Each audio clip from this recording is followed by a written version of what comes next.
नमस्कार दोस्तों, स्वागत है आप सभी का हमारे इस यूट्यूब चैनल पर। दोस्तों, आज मैं आपके लिए लेकर आया हूँ राजस्थान के भूगोल की मैराथन क्लास, जिसमें हम लगभग 250 अति महत्वपूर्ण प्रश्न की चर्चा करने वाले हैं।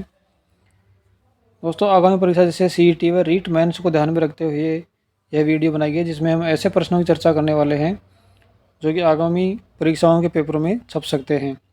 इसलिए आप सभी से रिक्वेस्ट है कि आप वीडियो को पूरा देखें, व वीडियो को स्किप ना करें। और जो भी विद्यार्थी हमारे चैनल पर नए हैं वो चैनल को सब्सक्राइब करें और ज़्यादा से ज़्यादा शेयर करें। चलिए दोस्तों, आज के इस वीडियो की शुरुआत करते हैं।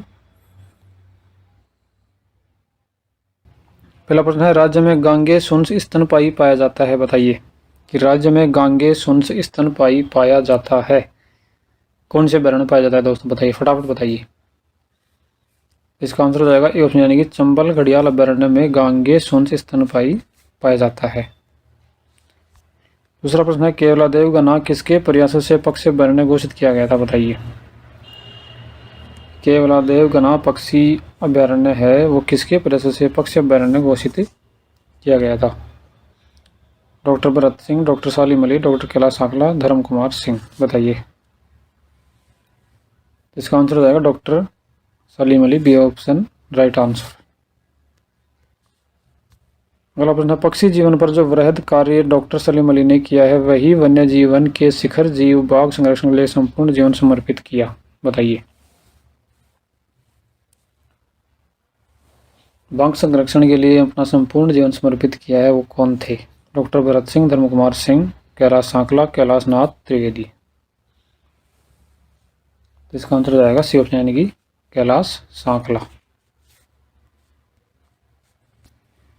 चौथा प्रश्न, राष्ट्रीय मरु उद्यान की स्थापना कब की गई, बताइए। राष्ट्रीय मरु उद्यान की स्थापना कब की गई? 1981 में, 1984 में, 1986 में, 1990 में। इसका आंसर हो जाएगा ए ऑप्शन, यानी कि 1981 में राष्ट्रीय मरु उद्यान की स्थापना की गई थी। और इसका क्षेत्रफल कितना दोस्तों राष्ट्रीय मरु उद्यान का? 3162 वर्ग किलोमीटर। और जैसलमेर और बाड़मेर जिलों में विस्तृत है। यह जैसलमेर और बाड़मेर जिलों में विस्तृत है। पांचवा प्रश्न, मारवाड़ में विरहणियों का संदेशवाहक पक्षी माना जाता है, बताइए कि मारवाड़ क्षेत्र में विरहणियों का संदेशवाहक पक्षी माना जाता है। तीतर, मोर, स्टार या कुर्जा, बताइए दोस्तों। इसका आंसर जाएगा डी ऑप्शन, यानी कि कुर्जा है वो विरहणियों का संदेशवाहक पक्षी माना जाता है। अगला प्रश्न है, राजस्थान राज्य में सर्वाधिक संख्या में आखेट निषेध क्षेत्र हैं, बताइए। किस जिले में सर्वाधिक आखेट निषेध क्षेत्र हैं? जोधपुर में, अजमेर में, जैसलमेर में या बीकानेर में? इसका आंसर हो जाएगा ए ऑप्शन, यानी कि जोधपुर में सर्वाधिक संख्या में आखेट निषेध क्षेत्र हैं, यानी कि आप उन क्षेत्रों में शिकार नहीं कर सकते। सातवां प्रश्न है, हरे कबूतर राजस्थान राज्य के किस अभयारण्य में पाए जाते हैं, बताइए कि हरे कबूतर राजस्थान में किस अभयारण्य में पाए जाते हैं? कैला देवी करौली, घना भरतपुर, सरिस्का अलवर, ताल छापर, चूरू।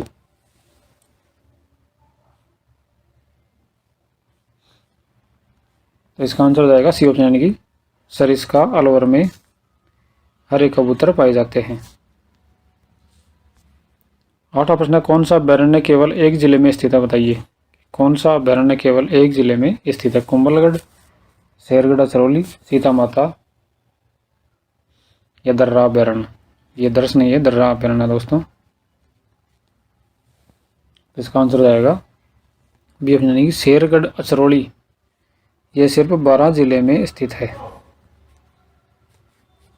और इस अभयारण्य की स्थापना 1983 यानी 1983 में की गई थी।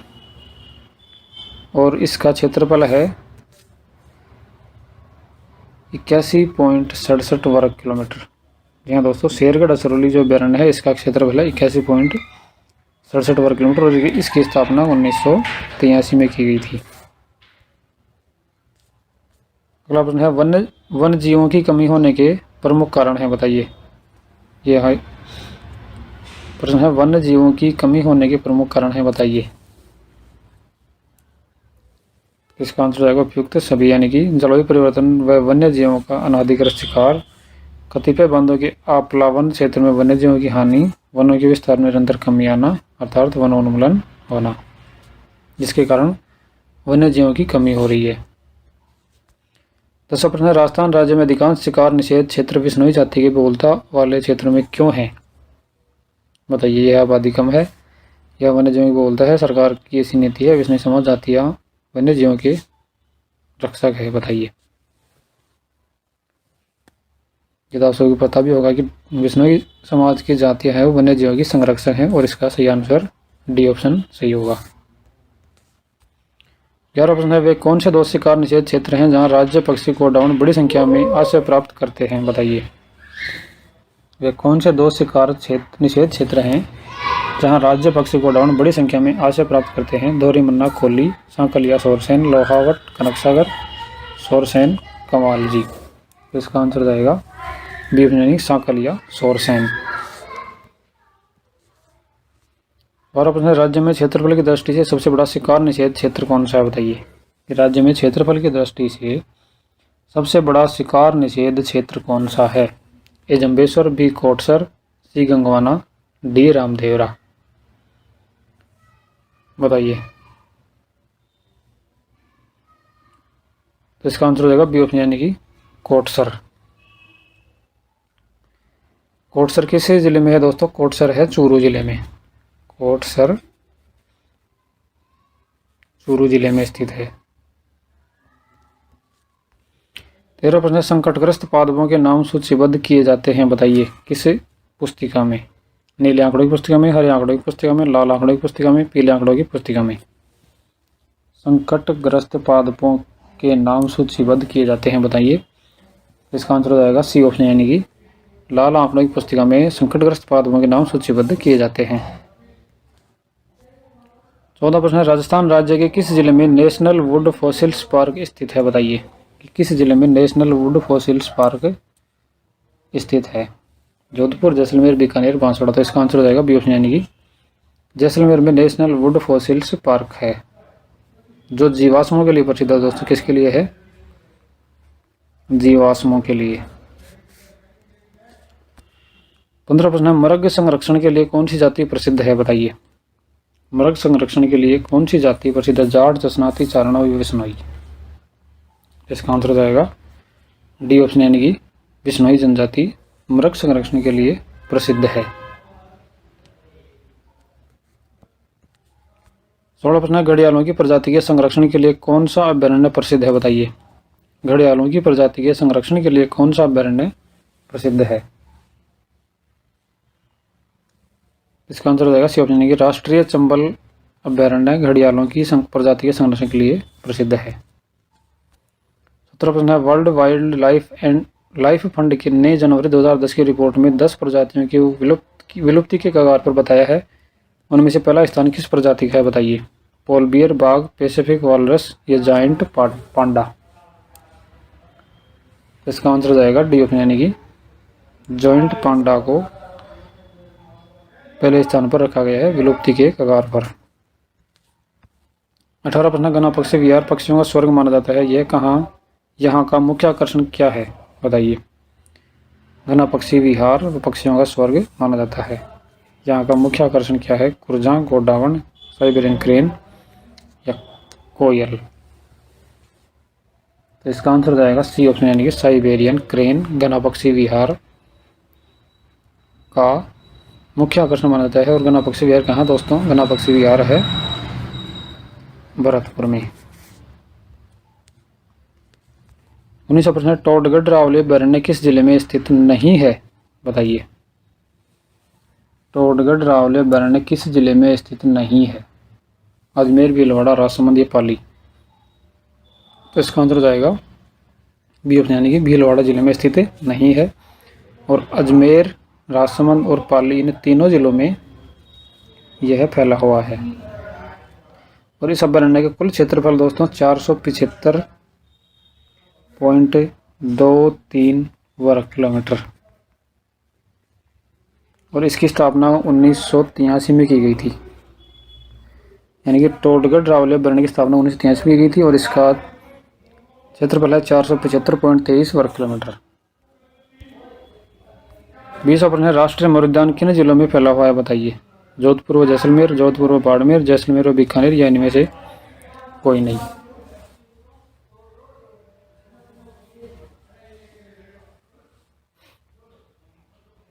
इसका आंसर हो जाएगा डी ऑप्शन, यानी कि इनमें से कोई नहीं। तो दोस्तों राष्ट्रीय अमर उद्यान राज्य के 2 जिलों जैसलमेर व बाड़मेर जिलों में फैला हुआ है। जैसलमेर व बाड़मेर में फैला हुआ है। 21वां प्रश्न, निम्नलिखित में से कौन सा एक अभ्यारण्य काले हिरणों के लिए जाना जाता है बताइए। निम्नलिखित में से कौन सा एक अभ्यारण्य काले हिरणों के लिए जाना जाता है। सज्जनगढ़, कुंभलगढ़, तालछापर या रणथंभौर। तो इसका आंसर जाएगा सी ऑप्शन, यानी कि तालछापर अभ्यारण्य काले हिरणों के लिए जाना जाता है। और तालछापर कहाँ है दोस्तों, चूरू जिले में। 22वां प्रश्न, कुर्जा पक्षी विहार स्थित है बताइए। खींचन, ओसियां, पुष्कर या नागौर। कुर्जा पक्षी विहार कहाँ स्थित है। कुर्जा पक्षी विहार यह स्थित दोस्तों ए ऑप्शन, यानी कि खींचन गांव फलोदी जोधपुर। खींचन गांव फलोदी और जोधपुर में स्थित है। 23वां प्रश्न, भारत में वन्य जीव संरक्षण अधिनियम किस वर्ष लागू किया गया था बताइए।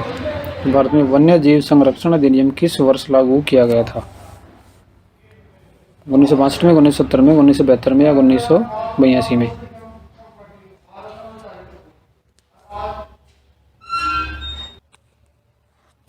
इसका आंसर हो जाएगा दोस्तों सी ऑप्शन, यानी कि 1972 वन्य जीव संरक्षण अधिनियम लागू किया गया था।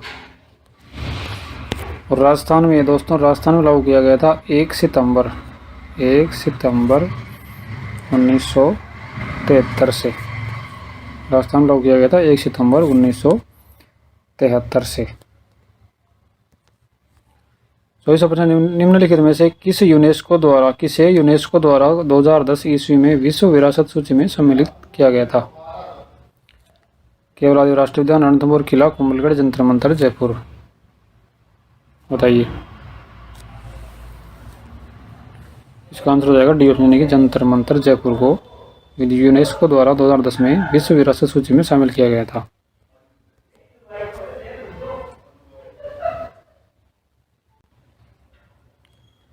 पच्चीसवां प्रश्न, राजस्थान जैविक विविधता नियमों को बनाया तथा राजस्थान जैव विविधता बोर्ड की स्थापना की बताइए। 2008 में, 2010 में, 2012 में, 2014 में। तो इसका आंसर हो जाएगा बी ऑप्शन, यानी कि 2010 में। 26वां प्रश्न है, सूची सम्मिलित कीजिए तथा नीचे दिए गए गुट का प्रयोग कर सही उत्तर चुनिए। सूची 1 में वन्यजीव अभ्यारण्य है और सूची 2 में जिले हैं। तो बताइए कि बंदबारेठा किस जिले में है। बंदबारेठा भरतपुर में है। सीता माता नाहरगढ़ जयपुर में, यानी नाहरगढ़ जयपुर में, बंदबारेठा भरतपुर में, फुलवारी की नाल उदयपुर में।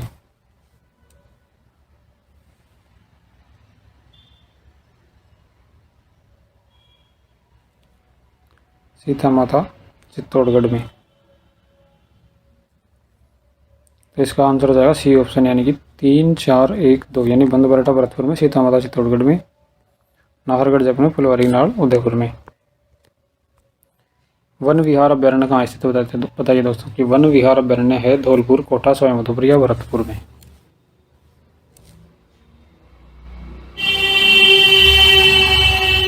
तो वन विहार है दोस्तों ए ऑप्शन, यानी कि धौलपुर जिले में वन विहार अभ्यारण्य स्थित है और इसका क्षेत्रफल है दोस्तों 25.60 वर्ग किलोमीटर। 25.60 वर्ग किलोमीटर। 28वां प्रश्न है, 50 सेंटीमीटर से कम वर्षा वाले क्षेत्रों में पाए जाने वाले वन हैं बताइए। 50 सेंटीमीटर से कम वर्षा वाले क्षेत्र में पाए जाने वाले वन हैं सदाबहार वन, मानसूनी वन, मरुस्थलीय वन या शुष्क सागवान वन। इसका आंसर हो जाएगा सी ऑप्शन यानी कि मरुस्थलीय वन है वो 50 सेंटीमीटर से कम वर्षा वाले क्षेत्रों में पाए जाते हैं। 29वां प्रश्न है, राज्य में वनों को सुरक्षित रखने की योजना सर्वप्रथम जोधपुर नरेश ने कब बनवाई थी, बताइए। राज्य में वनों को सुरक्षित रखने की योजना सर्वप्रथम जोधपुर नरेश ने कब बनवाई थी? 1910 में, 1911 में, 1912 में, 1913 में। तो इसका आंसर हो जाएगा ए ऑप्शन यानी कि 1910 ईस्वी में बनवाई थी। 30वां प्रश्न है, राजस्थान में बीड़ी उद्योग में आने वाला वृक्ष है, बताइए।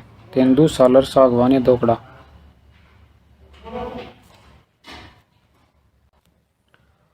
तो इसका आंसर हो जाएगा कि राजस्थान में बीड़ी उद्योग में आने वाला वृक्ष कौन सा है? तेंदू। ए ऑप्शन सही हो जाएगा, तेंदू। तेंदू के पत्ते से दोस्तों बीड़ी बनाई जाती है। पहला प्रश्न, निम्न में से राज्य के किसी स्थान पर स्मृति वन विकसित किया गया है, बताइए। कि निम्न में से राज्य के किसी स्थान पर स्मृति वन विकसित किया गया है? झालाना, जयपुर, माउंट आबू, सिरोही, कुलधरा, जैसलमेर या तबीजी, अजमेर। तो इसका आंसर हो जाएगा ए ऑप्शन यानी कि झालाना, जयपुर में स्मृति वन विकसित किया गया है। और इसका नाम दोस्तों श्री कपूर चंद कुलिस स्मृति वन है। और इस स्मृति वन का नाम क्या है दोस्तों? श्री कपूर चंद कुलिस स्मृति वन। और इसका लोकार्पण किया गया था दोस्तों 10 दिसंबर 2007 को। अगला प्रश्न, वर्तमान में वन संविधान की कौन सी सूची का विषय है, बताइए। कि वर्तमान में वन है जो संविधान की कौन सी सूची के विषय हैं? समवर्ती सूची, राज्य सूची, संघ सूची या अवशिष्ट सूची। इसका आंसर जाएगा यानी कि समवर्ती सूची। तीसरा प्रश्न है, राजस्थान में अधिकांश वन किस विभाग में पाए जाते हैं, बताइए। कि राजस्थान में अधिकांश वन किस भाग में पाए जाते हैं? इसका आंसर हो जाएगा सी ऑप्शन यानी कि दक्षिणी एवं दक्षिणी पूर्वी क्षेत्र में अधिकांश वन पाए जाते हैं। अगला प्रश्न है, राष्ट्रीय वन नीति के अनुसार राज्यों में कुल क्षेत्रफल की वन भूमि कितनी होनी चाहिए, बताइए। राष्ट्रीय वन नीति के अनुसार राज्यों में कुल क्षेत्रफल की वन नीति कितनी होनी चाहिए? 13%, 23%, 33% या 43%, बताइए। इसका आंसर हो जाएगा सी ऑप्शन यानी कि 33% भूमि है वो वन के लिए होनी चाहिए। 5वां प्रश्न है, राजस्थान के वनों से संबंधित निम्नलिखित कथनों का परीक्षण कीजिए तथा नीचे दिए गए गुट का प्रयोग करके सही उत्तर चुनिए। पहला कथन है, शुष्क सागवान के वन राजस्थान दक्षिण भाग में संकेंद्रित हैं। सागवान के वन 75 से 110 सेंटीमीटर औसत वार्षिक वर्षा वाले क्षेत्र में पाए जाते हैं। उपोष्ण कटिबंधीय सदाबहार वन माउंट आबू पर पाए जाते हैं। पश्चिमी राजस्थान के वन मिश्रित पतझड़ वाले हैं। बताइए कि इनमें से कौन से सही है? तो इसका आंसर हो जाएगा डी ऑप्शन यानी कि 1, 2 और 3 इनमें सही है। पहला सही है, दूसरा सही है और तीसरा सही है। यानी कि शुष्क सागवान के वन राजस्थान के दक्षिणी भाग में संकेंद्रित हैं और सागवान के वन 75 से 110 सेंटीमीटर औसत वार्षिक वर्षा वाले क्षेत्र में पाए जाते हैं। उपोष्ण कटिबंधीय सदाबहार वन माउंट आबू पर पाए जाते हैं। ये तीनों सही है। छठा प्रश्न है, सन 2011-12 में राजस्थान के निम्नलिखित जिलों में से किस जिले में सर्वाधिक वन क्षेत्र था, बताइए। कि सन 2011-12 में राजस्थान के निम्न जिलों में से किस जिले में सर्वाधिक वन क्षेत्र था? करौली, सिरोही, उदयपुर या प्रतापगढ़, बताइए। इसका आंसर हो जाएगा ए ऑप्शन यानी कि करौली में सर्वाधिक वन क्षेत्र था 2011 और 12 की वन रिपोर्ट के अनुसार। चौथा प्रश्न, निम्नलिखित में से कौन सा राजस्थान की वानिकी एवं जैव विविधता परियोजना का उद्देश्य नहीं था, बताइए। वृक्षारोपण, जैव विविधता संरक्षण, बाढ़ नियंत्रण, जल संरक्षण। तो इसका आंसर हो जाएगा ए ऑप्शन यानी कि वृक्षारोपण। आठवां प्रश्न, निम्न में से कौन से जिलों का युग्म राजस्थान में कत्था अकेसिया कटेजू का मुख्य उत्पादक है, बताइए। उदयपुर, चित्तौड़गढ़, भरतपुर, अलवर, बांसवाड़ा, बारां, सीकर, हनुमानगढ़। इसका आंसर हो जाएगा ए ऑप्शन यानी कि उदयपुर और चित्तौड़गढ़ में कत्थे का जिससे मुख्य उत्पादक जिले हैं। 9वां प्रश्न है, राजस्थान में वनारोपण अनुसंधान केंद्र स्थित है, बताइए। जयपुर, बीकानेर, जोधपुर या अजमेर में। राजस्थान में वनारोपण अनुसंधान केंद्र स्थित है, बताइए। तो इसका आंसर हो जाएगा सी ऑप्शन यानी कि जोधपुर में वनारोपण अनुसंधान केंद्र स्थित है। 10वां प्रश्न है, वानिकी कार्यक्रमों में जनसाधारण और वन प्रदेशों के निवासियों की सहभागिता बढ़ाने हेतु कौन सा कार्यक्रम किया गया था, बताइए। साझा वन प्रबंधन कार्यक्रम, मरु विकास कार्यक्रम, जनता वन योजना, घर घर वृक्षारोपण योजना। इसका आंसर हो जाएगा ए ऑप्शन यानी कि साझा वन प्रबंधन कार्यक्रम। 11वां प्रश्न, अरावली विकास परियोजना का सबसे महत्वपूर्ण लक्ष्य था, बताइए। अरावली विकास परियोजना का सबसे महत्वपूर्ण लक्ष्य क्या था? पहाड़ी क्षेत्र में परिस्थिति की स्थिरता को पुनः स्थापित करना, थार मरुस्थल के प्रसार को रोकना, वनों के अवक्रमण को रोकना, मिट्टी के अपरदन को नियंत्रित करना। तो इसका आंसर हो जाएगा ए ऑप्शन यानी कि पहाड़ी क्षेत्र में परिस्थिति की स्थिरता को पुनः स्थापित करना। 12वां प्रश्न है, प्रत्येक बच्चा एक पेड़ का लक्ष्य स्कूली कार्यक्रम किस पंचवर्षीय योजना में चलाया गया, बताइए। कि प्रत्येक बच्चा एक पेड़ का लक्ष्य स्कूली कार्यक्रम किस पंचवर्षीय योजना में चलाया गया? तृतीय, छठी, चतुर्थ या सातवीं। तो इसका आंसर हो जाएगा बी ऑप्शन यानी कि छठी पंचवर्षीय योजना में प्रत्येक बच्चा एक पेड़ का कार्यक्रम चलाया गया। 13वां प्रश्न है, राज्य में उपोष्ण कटिबंधीय सदाबहार वनों का एकमात्र प्राप्ति क्षेत्र है, बताइए। कि राज्य में उपोष्ण कटिबंधीय सदाबहार वनों का एकमात्र प्राप्ति क्षेत्र कौन सा है? बोराट का पठार, मेरवाड़ा की पहाड़ियाँ, मेवाड़, आबू पर्वत। तो इसका आंसर हो जाएगा डी ऑप्शन यानी कि आबू पर्वत में उपोष्ण कटिबंधीय सदाबहार वन पाए जाते हैं। 14वां प्रश्न, राजस्थान में किस वृक्ष के वन सर्वाधिक हैं, बताइए। बांस, नीम, धोकड़ा या गूलर। तो इसका आंसर हो जाएगा सी ऑप्शन यानी कि धोकड़ा के वन सर्वाधिक हैं। 15वां प्रश्न है, राजस्थान राज्य का कौन सा वन्य जीव अभयारण्य उड़न की लहरियों के लिए जाना जाता है, बताइए। राजस्थान राज्य कौन सा वन्य जीव अभयारण्य उड़न की लहरियों के लिए जाना जाता है? शेरगढ़, कुंभलगढ़, बस्सी या सीता माता। इसका आंसर हो जाएगा डी ऑप्शन यानी कि सीता माता अभयारण्य वन्य जीव अभयारण्य उड़न की लहरियों के लिए जाना जाता है। 16वां प्रश्न, घड़ियालों के संरक्षण हेतु कौन सा अभयारण्य बनाया गया, बताइए। घड़ियालों के संरक्षण हेतु कौन सा अभयारण्य बनाया गया है? इसका आंसर हो जाएगा डी ऑप्शन यानी कि जवाहर सागर अभयारण्य कोटा घड़ियालों के संरक्षण हेतु बनाया गया है। 17वां प्रश्न है, राज्य में जंगली मुर्गों के लिए प्रसिद्ध अभयारण्य कौन सा है, बताइए। कि राज्य में जंगली मुर्गों के लिए प्रसिद्ध अभयारण्य कौन सा है? माउंट आबू, रामगढ़ विसदरी, जैसलमेर या दर्रा। इसका आंसर हो जाएगा ए ऑप्शन यानी कि माउंट आबू जंगली मुर्गों के लिए प्रसिद्ध है। और माउंट आबू कहाँ है दोस्तों? माउंट आबू है सिरोही में।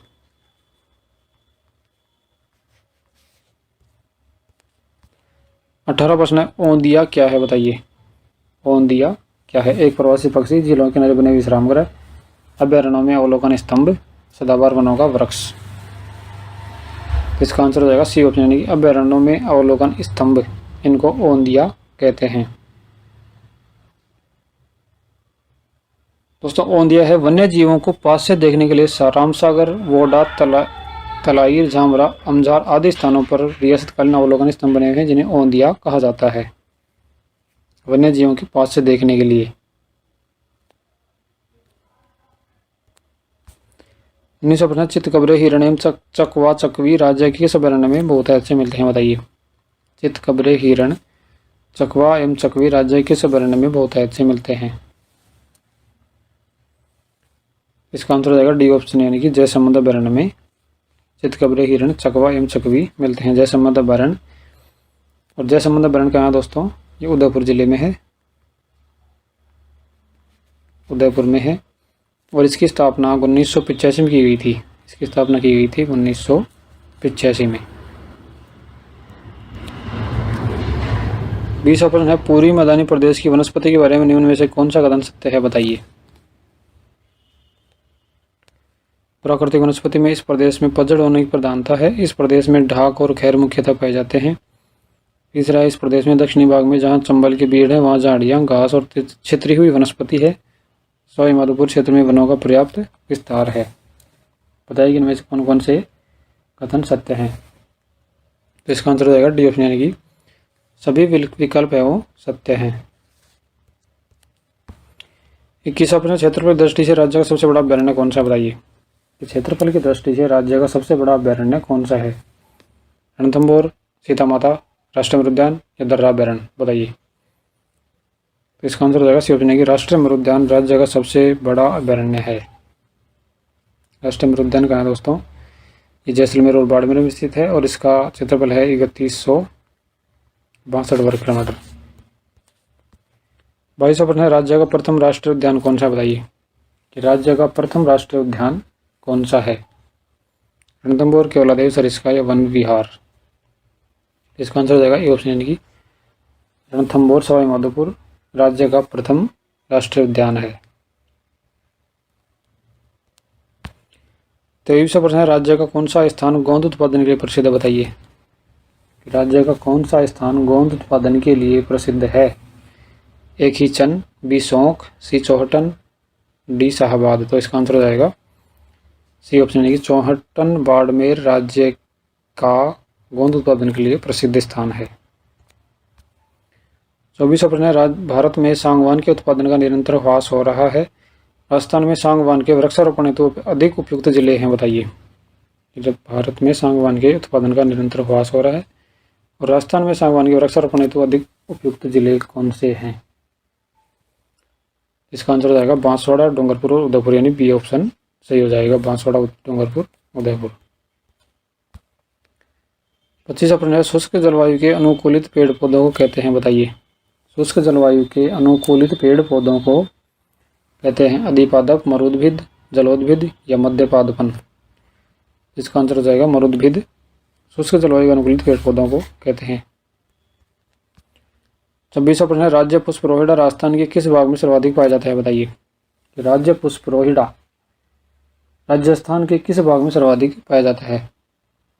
इसका आंसर है ए ऑप्शन यानी कि पश्चिमी राजस्थान में रोहिड़ा सबसे ज़्यादा पाया जाता है। रोहिड़े का वैज्ञानिक नाम यानी वानस्पतिक नाम है दोस्तों टिनोस्पोरा कार्डिफोलिया। टिनोस्पोरा कार्डिफोलिया इसका वैज्ञानिक नाम है और इस वृक्ष से बंदूक की बट बनाई जाती है दोस्तों। और रोहिड़े को रेगिस्तान का सागवान भी कहा जाता है। रोहिड़े को रेगिस्तान का सागवान भी कहते हैं। 27वां प्रश्न महुआ के पेड़ किस जिले में नहीं होते हैं, बताइए। महुआ के पेड़ किस जिले में नहीं होते हैं? उदयपुर, चित्तौड़गढ़, भरतपुर या इनमें से कोई नहीं। तो इसका आंसर हो जाएगा सी ऑप्शन यानी कि भरतपुर में नहीं होते हैं, उदयपुर और चित्तौड़गढ़ में होते हैं। 28वां प्रश्न राजस्थान का राज्य वृक्ष कौन सा है, बताइए। राजस्थान का राज्य वृक्ष कौन सा है? सागवान, महुआ, खेजड़ी या बबूल। तो इसका आंसर हो जाएगा खेजड़ी, सी ऑप्शन यानी कि खेजड़ी।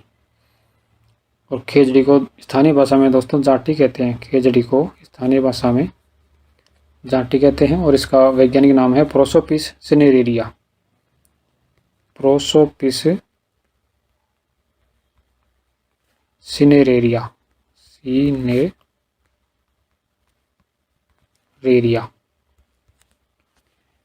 29वां प्रश्न चट्टान पर उगने वाले पादप कहलाते हैं, बताइए दोस्तों। चट्टान पर उगने वाले पादपों को क्या कहते हैं? अधिपादपीय, लवणोद्भिद, मरुद्भिद या शैलोद्भिद। इसका आंसर हो जाएगा डी ऑप्शन यानी कि शैलोद्भिद। 30वां प्रश्न है स्थानीय वनस्पति का संग्रह क्या कहलाता है, बताइए दोस्तों कि स्थानीय वनस्पति का संग्रह क्या कहलाता है? हर्बेरियम, सभागार, सैनिटोरियम, प्लेनेटोरियम। इसका आंसर हो जाएगा स्थानीय वनस्पति का संग्रह क्या कहलाता है? इसका आंसर है ए ऑप्शन यानी कि हर्बेरियम।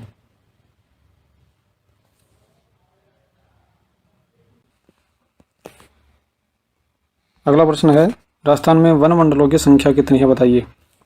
ए 8, बी 10, सी 12, डी 14। बताइए दोस्तों कि राजस्थान में वन मंडलों की संख्या कितनी है?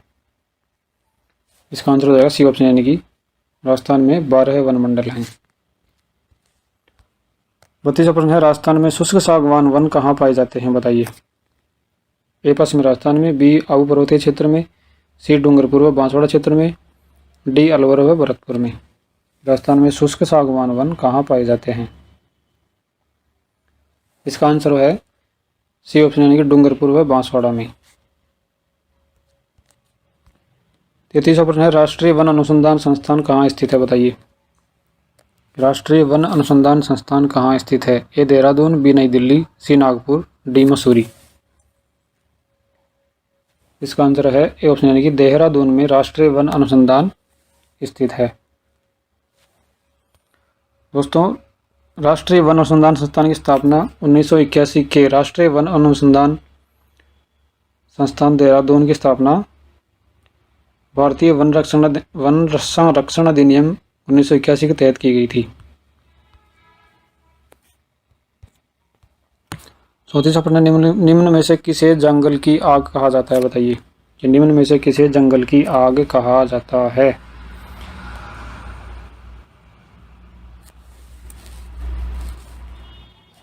ए बोहिनिया वेरीगेआ, जेकोरांदा मोसोफालिया, ब्यूटिया मोनोस्पेमा, टेक्टोना ग्रांडिस। बताइए कि निम्न में से किसे जंगल की आग कहा जाता है? तो इसका आंसर हो जाएगा सी ऑप्शन यानी कि ब्यूटिया मोनोस्पेमा। और ब्यूटिया मोनोस्पेमा किसे कहते हैं दोस्तों? ये कहते हैं डाक को, यानी डाक का वैज्ञानिक नाम है ब्यूटिया मोनोस्पेमा।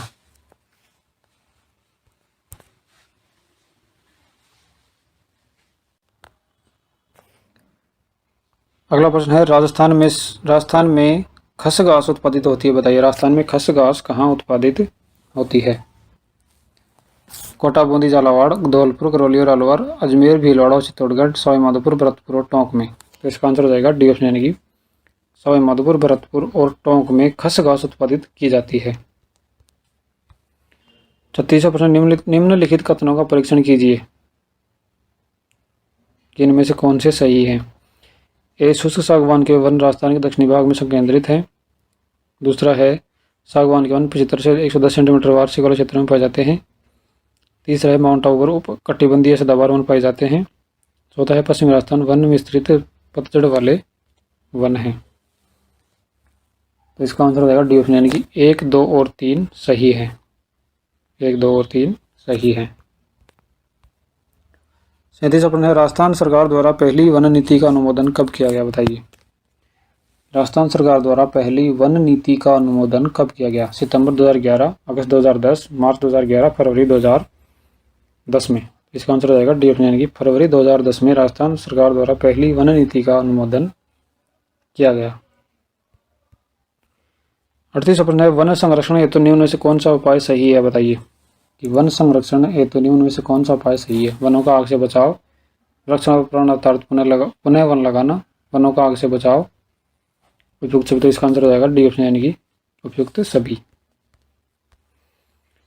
39वां प्रश्न, राजस्थान में अंध एवं धूसर क्षेत्रों की बढ़ती हुई जनसंख्या के मद्देनजर भारत के केंद्रीय भूजल प्राधिकरण ने राज्य के किन प्रशासनिक खंडों में भूमिगत जल दोहन पर पूर्ण रोक लगा दी है? बताइए इसका आंसर है बी ऑप्शन यानी कि बहरोड, भीनमाल, सूरजगढ़, दहोंड या श्रीमाधोपुर में। 40वां और अंतिम प्रश्न है दोस्तों, प्रशासनिक दृष्टि से राजस्थान के वनों को कितनी श्रेणी में बांटा गया है? प्रशासनिक दृष्टि से राजस्थान के वनों को कितनी श्रेणियों में बांटा गया है? 4, 5, 2 और 3। बताइए कि प्रशासनिक दृष्टि से राजस्थान को वनों को कितने श्रेणी में बांटा गया है? इसका आंसर हो जाएगा 3, यानी डी ऑप्शन यानी कि 3। पहला प्रश्न है, राजस्थान में गंगा नहर का उद्घाटन किसके द्वारा किया गया था? बताइए दोस्तों कि राजस्थान में गंगा नहर का उद्घाटन किसके द्वारा किया गया था? ए ऑप्शन है governor general Lord Irwin, B governor general Lord Ripon, C है governor general Lord William Bentinck, D है गवर्नर जनरल लॉर्ड डलहौजी। बताइए दोस्तों इसका आंसर क्या होगा? इसका आंसर हो जाएगा ए ऑप्शन यानी कि गवर्नर जनरल लॉर्ड इरविन के द्वारा राजस्थान में गंगा नहर का उद्घाटन किया गया था। और ये कब किया गया दोस्तों उद्घाटन? 26 अक्टूबर 1927 को लॉर्ड इरविन के द्वारा राजस्थान में गंगा नहर का उद्घाटन किया गया था। दूसरा प्रश्न, निम्न में से कौन सा एक जोड़ा गलत है? बताइए। एक तरफ है सिंचाई परियोजना और दूसरी तरफ है संबंधित जिला।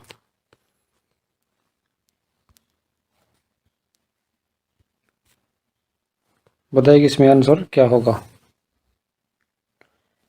ये ऑप्शन है बागन सिंचाई परियोजना चित्तौड़गढ़, भीमसागर सिंचाई परियोजना झालावाड़, कालीसिल सिंचाई परियोजना करौली, नंद संबंध सिंचाई परियोजना भरतपुर।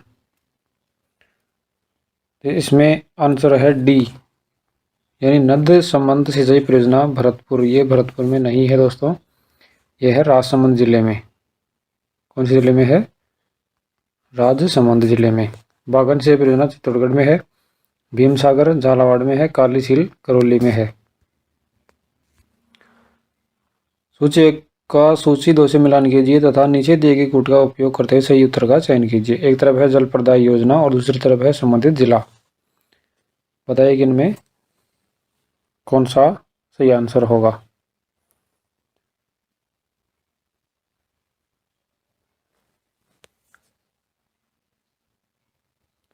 तो इसमें आंसर हो जाएगा डी ऑप्शन, यानी कि 2, 3, 4, 1। यानी रामगंज मंडी पंचपहाड़ है वो कोटा झालावाड़ में है, और भौमादेह है वो राजसमंद में है, देवास उदयपुर में है, और बांदी सेदड़ा जालोर में है। चौथा प्रश्न है सेई बांध परियोजना का संबंध राज्य के किस जिले से है? बताइए कि सेई बांध परियोजना का संबंध राज्य के किस जिले से है? ए उदयपुर, बी भरतपुर, सी जयपुर, डी धौलपुर। तो इसका आंसर आएगा ए ऑप्शन, यानी कि उदयपुर। सही बांध परियोजना उदयपुर जिले से संबंधित है। पांचवा प्रश्न, निम्न में से कौन सा जोड़ा गलत है? बताइए। नदी और उस पर बने बांध। गंभीरी नदी, अजान बांध, लुण नदी, नाकोड़ा बांध बाड़मेर, चौली, जवाई बांध पाली, कोठारी, मेजा बांध भीलवाड़ा। बताइए कि इनमें से कौन सा जोड़ा गलत है। तो इसमें सी ऑप्शन गलत है, चौली जवाई बांध ये गलत है। गंभीरी, अजान बांध भरतपुर, लूणी नाकोड़ा बांध बाड़मेर, कोठारी मेजा बांध भीलवाड़ा। और चौली नदी पर चौली बांध परियोजना दोस्तों झालावाड़ जिले में है। चौली नदी पर चौली परियोजना ये झालावाड़ जिले में है। कहाँ है दोस्तों? झालावाड़ जिले में। छठा प्रश्न, बनास की सहायक मोरेल नदी पर निर्मित मोरेल बांध परियोजना किसे लाभान्वित जिले हैं? बताइए कि बनास की सहायक मोरेल नदी पर निर्मित मोरेल बांध परियोजना से लाभान्वित जिले कौन से हैं? इसका आंसर हो जाएगा सी ऑप्शन, यानी कि दौसा और सवाई माधोपुर। क्या होगा दोस्तों? दौसा और सवाई माधोपुर। अगला प्रश्न है, राजीव गांधी जलोत्थान नहर योजना से राजस्थान के किस शहर की पेयजल उपलब्ध होता है? बताइए कि राजीव गांधी जलोत्थान नहर योजना से राजस्थान के किस शहर को पेयजल उपलब्ध होता है? इसका आंसर हो जाएगा सी ऑप्शन, यानी कि जोधपुर। अगला प्रश्न है, इंदिरा गांधी नहर परियोजना का शिलान्यास कब किया गया? बताइए कि इंदिरा गांधी नहर परियोजना है उसका शिलान्यास कब किया गया? तो इसका आंसर हो जाएगा ए ऑप्शन, यानी कि 31 मार्च 1958 को इंदिरा गांधी नहर परियोजना का शिलान्यास किया गया। और इस नहर का शिलान्यास किसके द्वारा किया गया दोस्तों? गोविंद वल्लभ पंत। किसके द्वारा? गोविंद वल्लभ पंत के द्वारा किया गया था 31 मार्च 1958 को। नवा प्रश्न है, किस वर्ष राजस्थान नहर का नाम बदलकर इंदिरा गांधी नहर परियोजना रखा गया? बताइए। 1982 में, 1983 में, 1984 में, 1985 में। इसका आंसर हो जाएगा सी ऑप्शन, यानी कि 1984 में राजस्थान नहर का नाम बदलकर इंदिरा गांधी नहर परियोजना रखा गया। 10वां प्रश्न है, राज्य के बीकानेर शहर की जीवन रेखा है। बताइए। 10वां प्रश्न है, राज्य के बीकानेर शहर की जीवन रेखा है। बताओ। गुरु जम्बेश्वर लिफ्ट नहर, चौधरी कुंभाराम लिफ्ट नहर, कंवर सेन लिफ्ट नहर, जयनारायण व्यास लिफ्ट नहर। तो इसका आंसर हो जाएगा दोस्तों सी ऑप्शन, यानी कि कंवर सेन लिफ्ट नहर है वो बीकानेर शहर की जीवन रेखा है। 11वां प्रश्न है, इंदिरा गांधी नहर की लिफ्ट नहरों में सबसे लंबी नहर कौन सी है? बताइए कि इंदिरा गांधी नहर की लिफ्ट नहरों में सबसे लंबी नहर कौन सी है?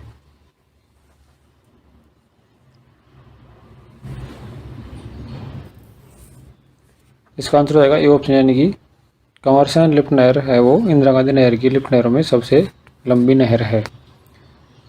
और इसकी लंबाई कितनी है दोस्तों? 157.64 किलोमीटर।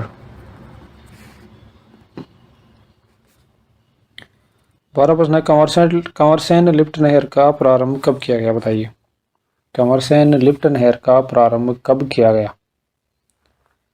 इसका आंसर हो जाएगा 5 जुलाई 1968 को किया गया। 13 प्रश्न, इंदिरा गांधी नहर की लिफ्ट नहर व उससे लाभान्वित जिलों का निम्न में से कौन सा युग्म असंगत है? बताइए।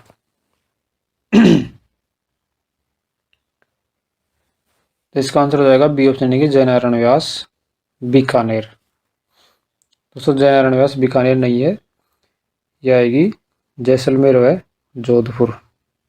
जैसलमेर व जोधपुर में। पन्नालाल बारोपाल बीकानेर सही है। गुरु जम्बेश्वर जोधपुर में है। चौधरी कुंभाराम हनुमानगढ़ है। 14 प्रश्न, इंदिरा गांधी नहर की पन्नालाल बारोपाल लिफ्ट नहर से राज्य के किन जिलों को सिंचाई एवं पेयजल उपलब्ध होता है? बताइए। इंदिरा गांधी नहर की पन्नालाल बारोपाल लिफ्ट नहर से राज्य के किन जिलों को सिंचाई एवं पेयजल उपलब्ध होता है? बताइए। इसका आंसर हो जाएगा ए ऑप्शन, यानी कि बीकानेर व नागौर जिलों को सिंचाई व पेयजल उपलब्ध होता है। 15 प्रश्न, राजस्थान राज्य में इंदिरा गांधी नहर परियोजना से सर्वप्रथम जल कब प्रवाहित किया गया? बताइए दोस्तों कि राजस्थान राज्य में इंदिरा गांधी नहर परियोजना है, इससे सर्वप्रथम जल कब प्रवाहित किया गया? तो इसका आंसर हो जाएगा बी ऑप्शन, यानी कि 11 अक्टूबर 1961 को राजस्थान राज्य में इंदिरा गांधी नहर परियोजना से सर्वप्रथम जल का प्रवाह किया गया। इंदिरा गांधी नहर परियोजना से राज्य के कितने जिलों को पेयजल उपलब्ध कराया जाता है? बताओ। 10 जिलों को, 11 जिलों को, 12 जिलों को या 13 जिलों को? तो इसका आंसर हो जाएगा ए ऑप्शन, यानी कि 10 जिलों को इंदिरा गांधी नहर परियोजना से पेयजल उपलब्ध कराया जाता है। और 10 जिले कौन कौन से दोस्तों? हनुमानगढ़, श्रीगंगानगर, चूरू, झुंझुनू, नागौर, बीकानेर, जैसलमेर, बाड़मेर व सीकर और जोधपुर। 17 प्रश्न, इंदिरा गांधी मुख्य नहर की लंबाई कितनी है? बताइए। इंदिरा गांधी मुख्य नहर की लंबाई कितनी है? 549 किलोमीटर, 649 किलोमीटर, 749 किलोमीटर या 849 किलोमीटर? इसका आंसर हो जाएगा बी ऑप्शन, यानी कि 649 किलोमीटर है वो इंदिरा गांधी मुख्य नहर की लंबाई है, जिसमें 204 किलोमीटर है दोस्तों फीडर और 445 किलोमीटर मुख्य नहर है।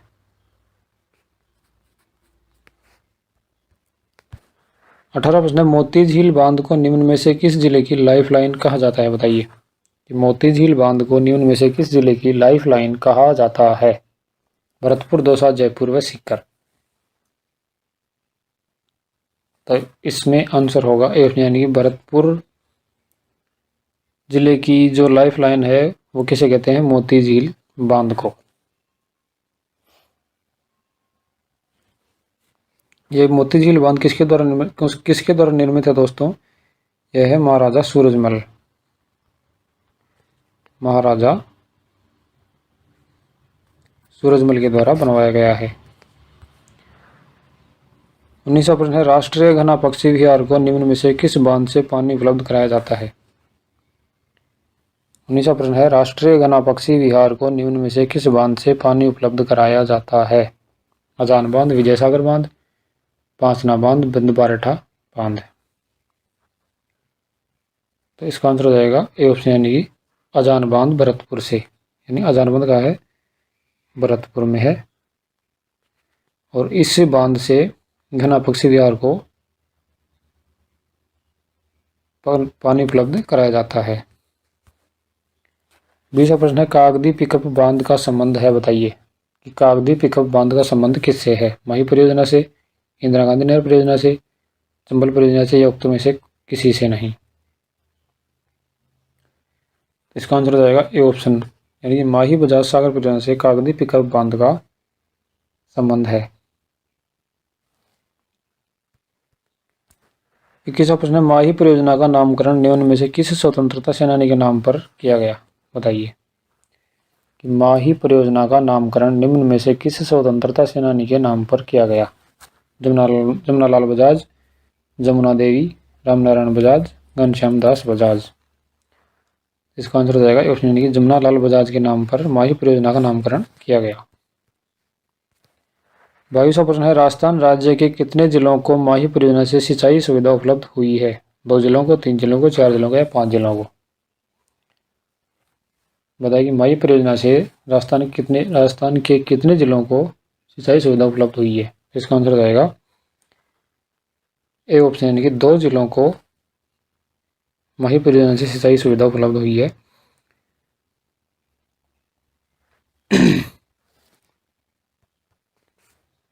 23वां प्रश्न है, माही बजाज सागर परियोजना का लोकार्पण कब किया गया?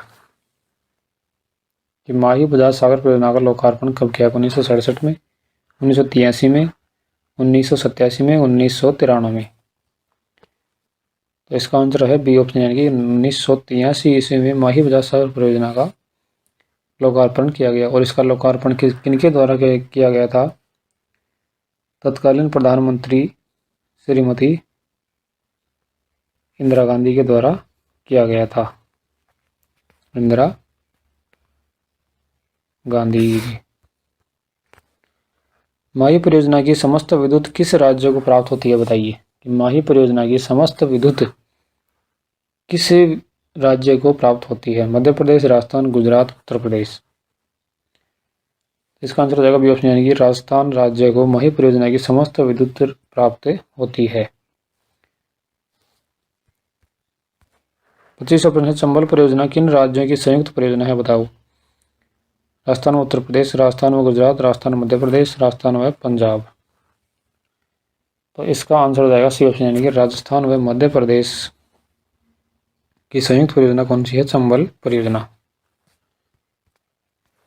26वां प्रश्न है, रावी व्यास नदी जल विवाद को सुलझाने के लिए अंतर्राज्यीय जल विवाद अधिनियम 1986 के अंतर्गत भारत सरकार के द्वारा 26 जनवरी 1986 को किस आयोग की स्थापना की गई थी?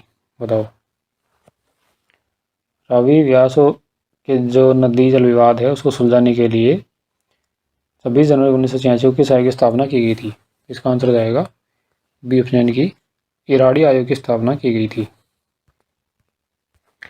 27वां प्रश्न है, राज्य में राजस्थान कृषि ड्रेनेज अनुसंधान परियोजना किस देश के सहयोग से चलाई गई? बताओ। राजस्थान राज्य में कृषि ड्रेनेज अनुसंधान परियोजना किस देश के सहयोग से चलाई गई? Canada, Pakistan, Sweden, Japan?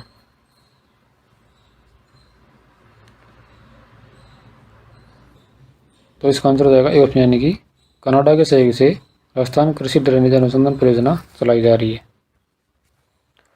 28वां प्रश्न है, चंबल परियोजना से राजस्थान राज्य के किन जिलों को सिंचाई सुविधा उपलब्ध हुई है? बताओ। कोटा, बारां, बूंदी या उपयुक्त सभी? चंबल परियोजना से राजस्थान राज्य के किन जिलों को सिंचाई सुविधा उपलब्ध हुई है? इसका आंसर हो जाएगा डी ऑप्शन यानी कि उपयुक्त सभी। कोटा, बारां और बूंदी, इन तीनों को सिंचाई सुविधा उपलब्ध हुई है किससे? चंबल परियोजना से। 29वां प्रश्न है, माही बजाज सागर बांध राजस्थान राज्य के किस जिले में निर्मित किया गया है? बताओ कि माही बजाज सागर बांध राजस्थान राज्य के किस जिले में निर्मित किया गया है? बांसवाड़ा, उदयपुर, डूंगरपुर या बीकानेर? इसका आंसर हो जाएगा ए ऑप्शन यानी कि बांसवाड़ा जिले में माही बजाज सागर बांध निर्मित किया गया है। और ये किस नदी पर है? माही नदी पर बनाया गया है। किस नदी पर? माही नदी पर, बांसवाड़ा शहर के निकट। 30वां प्रश्न है, चंबल परियोजना के किस बांध से केवल सिंचाई हेतु पानी दिया जाता है? बताओ कि चंबल परियोजना के किस बांध से केवल सिंचाई हेतु पानी दिया जाता है? बताओ।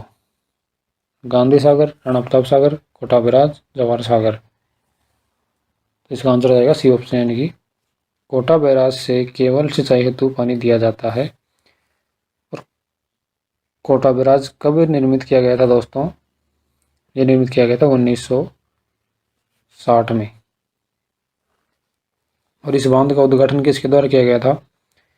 इसका उद्घाटन किया गया था 20 नवंबर 1960 को पंडित जवाहरलाल नेहरू के द्वारा। 31वां प्रश्न है, राजस्थान प्रदेश को रावी व्यास नदियों के जल में अपने हिस्से का सर्वाधिक जल किस बांध से प्राप्त होता है, बताओ। राजस्थान प्रदेश को रावी व्यास नदियों के जल में अपने हिस्से का सर्वाधिक जल किस बांध से प्राप्त होता है? भाखड़ा बांध, नांगल बांध, पंडोह बांध या पोंग बांध। तो इसका आंसर हो जाएगा डी ऑप्शन यानी कि पोंग बांध। 32वां प्रश्न है, व्यास नदी पर पंडोह बांध व पोंग बांध कहाँ निर्मित किया गया है, बताओ। राजस्थान में, गुजरात में, उत्तर प्रदेश में, हिमाचल प्रदेश में। तो इसका आंसर हो जाएगा डी ऑप्शन यानी कि हिमाचल प्रदेश में व्यास नदी पर पंडोह बांध या पोंग बांध निर्माण किया गया है। निम्न में से कौन सा युग्म गलत है, बताओ। एक तरफ बांध है और दूसरी तरफ उनका स्थापना वर्ष है। रण प्रताप सागर 1972, जवाहर सागर 1972, कोटा बैराज 1960, गांधी सागर 1959। तो इसका आंसर हो जाएगा राणा प्रताप सागर 1972। यानी राणा प्रताप सागर 1972 में नहीं, ये है 1970 में। जवाहर सागर 1972 सही है, कोटा बैराज 1960 सही है, गांधी सागर 1959 सही है। 34 अपना सूची 2 से मिलित कीजिए तथा नीचे दिए गए गुट का उपयोग करते हुए सही उत्तर का चयन कीजिए। एक तरफ है परियोजनाएं और दूसरी तरफ है संबंधित राज्य। भाखड़ा नांगल परियोजना राजस्थान गुजरात, चमल परियोजना मध्य प्रदेश राजस्थान, यश परियोजना पंजाब हरियाणा, माही बजाज सागर परियोजना पंजाब हरियाणा राजस्थान।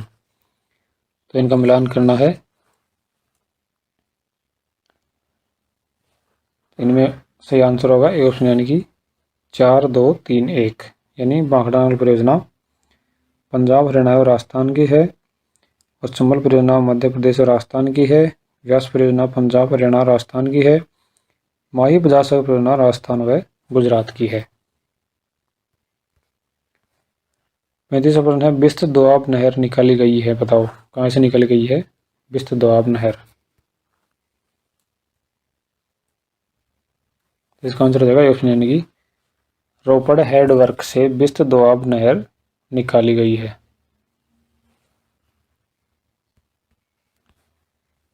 36वां प्रश्न, नांगल बांध किस नदी पर निर्मित किया गया है, बताओ कि नांगल बांध किस नदी पर निर्मित किया गया है? सतलज, व्यास, रावी या बनास। इसका आंसर हो जाएगा ऑप्शन यानी कि सतलज नदी पर नांगल बांध निर्मित किया गया है। दोस्तों, नांगल बांध 1952 ईस्वी में बनकर तैयार हो गया था।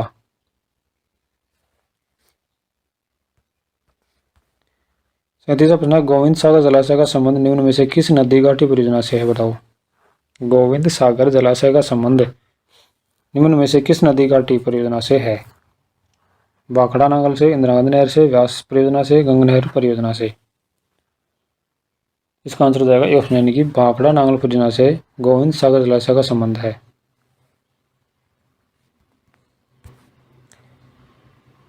38वां प्रश्न, भाखड़ा नांगल परियोजना का संबंध किन राज्यों से है?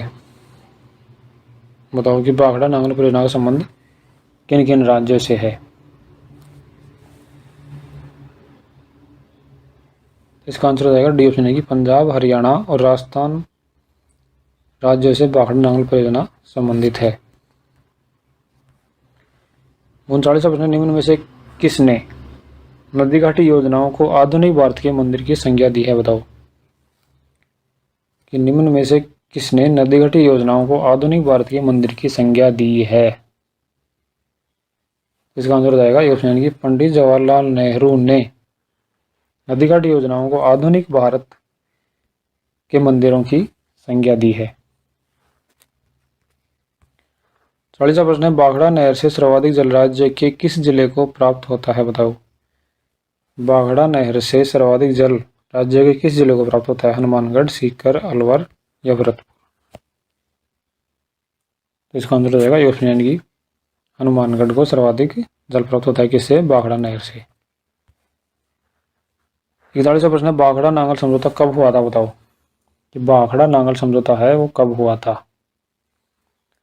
1957 में, 1958 में, 1959 में, 1960 में। तो इसका आंसर हो जाएगा सी ऑप्शन यानी कि 1960 में भाखड़ा नागल समझौता हुआ था। किन किन के मध्य हुआ था दोस्तों? ये पंजाब सरकार और राजस्थान सरकार के मध्य हुआ था 1959 में। 42वां प्रश्न, देश की सबसे बड़ी बहुउद्देशीय नदी घाटी परियोजना है, बताओ। देश की सबसे बड़ी बहुउद्देशीय नदी घाटी परियोजना कौन सी है? इसका आंसर हो जाएगा ए ऑप्शन यानी कि भाखड़ा नागल परियोजना। ये देश की सबसे बड़ी बहुउद्देशीय नदी घाटी परियोजना है। 43वां प्रश्न, निम्न में से किस बांध को पंडित जवाहरलाल नेहरू ने पुनरुत्थित भारत का नवीन मंदिर व एक चमत्कारी विराट वस्तु की संज्ञा दी है, बताओ। किस बांध को पंडित जवाहरलाल नेहरू ने पुनरुत्थित भारत का नवीन मंदिर व एक चमत्कारी विराट वस्तु की संज्ञा दी है? भाखड़ा बांध, नांगल बांध, पोंग बांध या हरिके बैराज? तो इसका आंसर हो जाएगा ए ऑप्शन यानी कि भाखड़ा बांध को एक चमत्कारिक विराट वस्तु की संज्ञा दी है। 44वां प्रश्न है, रतनगढ़ सुजानगढ़ वृहद पेयजल परियोजना का शिलान्यास किया गया, बताओ। रतनगढ़ सुजानगढ़ वृहद पेयजल परियोजना का शिलान्यास कब किया गया? तो इसका आंसर हो जाएगा ए ऑप्शन यानी कि 23 सितंबर 2012 को रतनगढ़ और सुजानगढ़ वृहद पेयजल योजना का शिलान्यास किया गया। 45वां प्रश्न है, जनता जल योजना राजस्थान राज्य के किस जिले में लागू नहीं है, बताओ। कि जनता जल योजना राजस्थान राज्य के किस जिले में लागू नहीं है? जैसलमेर, प्रतापगढ़, उदयपुर या जयपुर? तो इसका आंसर हो जाएगा ए ऑप्शन यानी कि जैसलमेर जिले में यह योजना लागू नहीं है। 46वां प्रश्न दोस्तों, नर्मदा गुडामलानी परियोजना का शिलान्यास कब किया गया था? नर्मदा गुडामलानी परियोजना का शिलान्यास कब किया गया था? 7 जून 2012, 7 जून 2013, 7 जून 2014, 7 जून 2015? तो इसका आंसर हो जाएगा बी ऑप्शन यानी कि 7 जून 2013 को नर्मदा गुडामलानी परियोजना का शिलान्यास किया गया।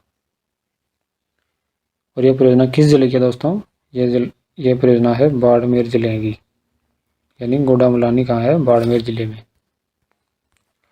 47वां प्रश्न है, रेवा पेयजल परियोजना का शुभारंभ कब किया गया, बताओ।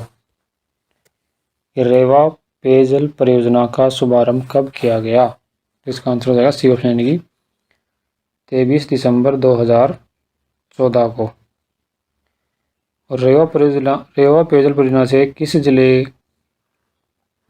के गांवों को पेयजल की सुविधा उपलब्ध होगी? यह होगी झालावाड़ जिले के, यानी झालावाड़ जिले में रेवा जल परियोजना संबंधित है। 48वां प्रश्न, देश के प्रत्येक गांव में पेयजल आपूर्ति के लक्ष्य की प्राप्ति हेतु स्वजल धारा योजना का शुभारंभ कब किया गया था, बताओ। देश के प्रत्येक गांव में पेयजल आपूर्ति के लक्ष्य की प्राप्ति हेतु स्वजल धारा योजना का शुभारंभ कब किया गया था? इसका आंसर हो जाएगा डी ऑप्शन यानी 25 दिसंबर 2002 को। और इस योजना में केंद्र सरकार और राज्य सरकार का वित्तीय योगदान का अनुपात, यानी केंद्र सरकार 90% देगी और राज्य सरकार 10% देगी। 49वां प्रश्न दोस्तों, भारतीय उद्योग महासंघ व राजस्थान सरकार के संयुक्त प्रयास से वाटर इंस्टीट्यूट की स्थापना किस स्थान पर की गई? जयपुर, उदयपुर, भरतपुर या भीलवाड़ा? तो इसका आंसर रहेगा ए ऑप्शन यानी कि जयपुर में वाटर इंस्टीट्यूट की स्थापना की गई। 50वां और अंतिम प्रश्न है दोस्तों, राजस्थान राज्य जल विकास निगम की स्थापना कब की गई? बताओ कि राजस्थान राज्य जल विकास निगम की स्थापना कब की गई? 1984 में, 1985 में, 1986 में, 1987 में? तो इसका आंसर हो जाएगा ए ऑप्शन यानी कि 1984 में राजस्थान राज्य जल विकास निगम की स्थापना की गई। पहला प्रश्न है, त्वरित सिंचाई लाभ कार्यक्रम कब प्रारंभ किया गया, बताओ। कि त्वरित सिंचाई लाभ कार्यक्रम कब प्रारंभ किया गया? 1996-97, 1987-88, 1998-99, 2001 या 2002? तो इसका आंसर हो जाएगा ए ऑप्शन यानी कि 1996-97 में त्वरित सिंचाई लाभ कार्यक्रम प्रारंभ किया गया। दूसरा प्रश्न है, कमांड क्षेत्र विकास कार्यक्रम कब प्रारंभ किया गया, बताओ। कमांड क्षेत्र विकास कार्यक्रम कब प्रारंभ किया गया? इसका आंसर हो जाएगा ये ऑप्शन यानी कि 1974-75 में कमांड क्षेत्र विकास कार्यक्रम प्रारंभ किया गया। तीसरा प्रश्न है, देश के फ्लोराइड से प्रभावित गांवों में से लगभग कितने प्रतिशत गांव अकेले राजस्थान में हैं? बताओ कि देश के फ्लोराइड से प्रभावित गांवों में से लगभग कितने प्रतिशत गांव अकेले राजस्थान में हैं? 34%, 44%, 54%, 64%। तो इसका आंसर हो जाएगा बी ऑप्शन यानी कि 44% गाँव वो अकेले राजस्थान के हैं फ्लोराइड से प्रभावित। चौथा प्रश्न है, राजस्थान राज्य के कुल भौगोलिक क्षेत्र में से बंजर भूमि का प्रतिशत कितना है? बताओ। 29.64%, 30.64%, 31.64%, 32.64%। तो इसका आंसर है ए ऑप्शन यानी कि 29.64% राज्य के कुल भौगोलिक क्षेत्रफल में बंजर भूमि का प्रतिशत है। पांचवा प्रश्न है, राजीव गांधी जल विकास एवं संरक्षण मिशन का पुनर्गठन कब किया गया? बताओ। राजीव गांधी जल विकास एवं संरक्षण मिशन का पुनर्गठन कब किया गया? 19 जनवरी 2010, 19 जनवरी 2011, 19 जनवरी 2012, 19 जनवरी 2013। तो इसका आंसर हो जाएगा ये ऑप्शन यानी कि 19 जनवरी 2010 को राजीव गांधी जल विकास एवं संरक्षण मिशन का पुनर्गठन किया गया। छठा प्रश्न है, केंद्र सरकार के द्वारा बंजर भूमि की समस्या के समाधान हेतु बंजर भूमि विकास निगम कब स्थापित किया गया था? बताओ। 1985 में, 1986 में, 1987 में, 1988 में। तो इसका आंसर हो जाएगा ए ऑप्शन यानी कि 1985 में। सातवां प्रश्न है, डूंगरपुर एकीकृत बंजर भूमि विकास परियोजना यानी पहल परियोजना निम्न में से किसके सहयोग से शुरू की गई थी?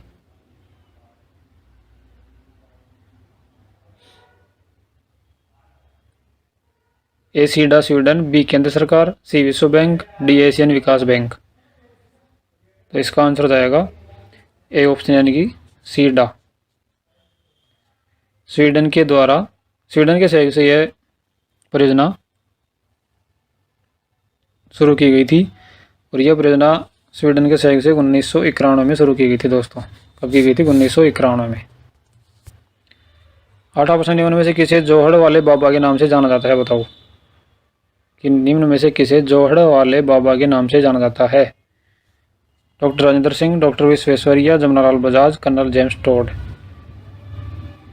तो इसका आंसर हो जाएगा ए ऑप्शन यानी कि राजेंद्र सिंह को जोहड़ वाले बाबा के नाम से जाना जाता है।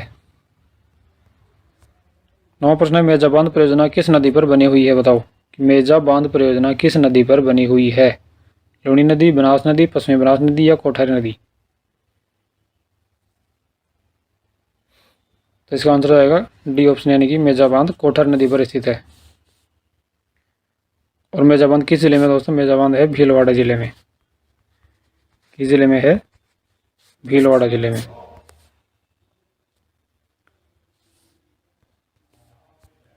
दूसरा प्रश्न, राज्य के बाड़मेर जिले में सुजलम योजना का संचालन किसके द्वारा किया जा रहा है? बताओ कि राज्य के बाड़मेर जिले में सुजलम योजना का संचालन किसके द्वारा किया जा रहा है?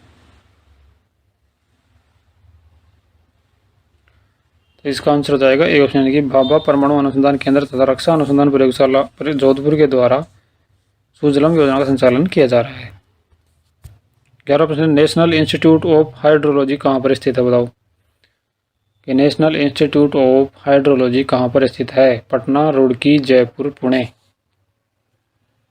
तो इसका आंसर हो जाएगा बी ऑप्शन यानी कि रुड़की में नेशनल इंस्टीट्यूट ऑफ हाइड्रोलॉजी स्थित है। इसकी स्थापना दिसंबर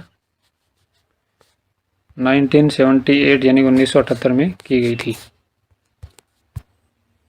12वां प्रश्न, निम्न में से किस तिथि को जल संरक्षण दिवस मनाया जाता है? बताओ कि निम्न में से किस तिथि को जल संरक्षण दिवस मनाया जाता है? 14 मई, 14 जून, 14 जुलाई, 14 अगस्त। तो इसका आंसर हो जाएगा बी ऑप्शन यानी कि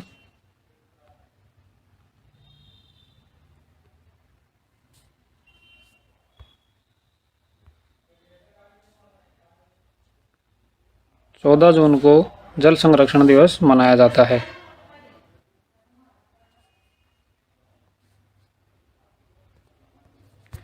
तेरह प्रश्न, चंदन नलकूप जिसे थार का गढ़ा भी कहते हैं राजस्थान के किस जिले में है? बताओ चंदन नलकूप जिसे थार का गढ़ा भी कहते हैं राजस्थान के किस जिले में है? जैसलमेर, डूंगरपुर, भरतपुर, कोटा।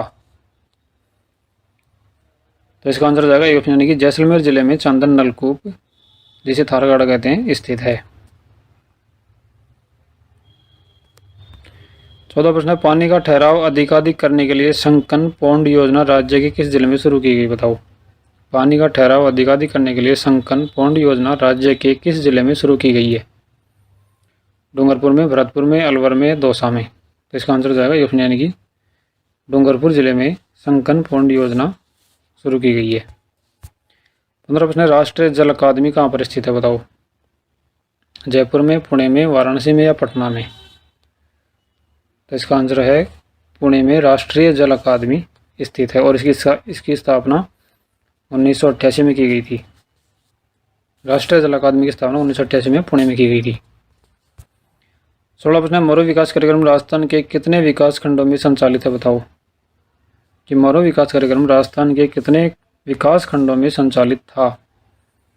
82, 83, 84 या 85 में? तो इसका आंसर आ जाएगा डी ऑप्शन यानी कि 85 खंडों में संचालित था। 17 प्रश्न, निम्न में से किस तिथि को इंजीनियर दिवस मनाया जाता है? बताओ कि निम्न में से किस तिथि को इंजीनियर दिवस मनाया जाता है? 15 सितंबर, 15 अक्टूबर, 15 नवंबर, 15 दिसंबर। इसका आंसर जाएगा ए ऑप्शन यानी कि 15 सितंबर को इंजीनियर दिवस मनाया जाता है। 18 प्रश्न है, सरदार सरोवर परियोजना किन राज्यों से संबंधित है? बताओ। सरदार सरोवर परियोजना किन राज्यों से संबंधित है? इसका आंसर जाएगा डी ऑप्शन यानी कि राजस्थान, गुजरात, मध्य प्रदेश व महाराष्ट्र से सरदार सरोवर परियोजना संबंधित है। और सरदार सरोवर परियोजना दोस्तों 1450 मेगावाट की जल विद्युत परियोजना है। 1450 मेगावाट की जल विद्युत परियोजना है और इसको जो राष्ट्र को समर्पित किया गया था 19 जनवरी 2007 को। 19 प्रश्न, निम्न में से किसे इंदिरा गांधी नहर परियोजना का जनक माना जाता है? बताओ कि निम्न में से किसे इंदिरा गांधी नहर परियोजना का जनक माना जाता है? Kanwar Sen, Maharaja Shardul Singh, Jamnalal Bajaj, colonel James Tod. तो इसका आंसर जाएगा ए ऑप्शन यानी कि डॉक्टर कंवर सेन को इंदिरा गांधी नहर परियोजना का जनक माना जाता है। और ये किस रियासत से संबंधित है दोस्तों? ये थे बीकानेर रियासत से। किस रियासत से? बीकानेर रियासत से संबंधित थे।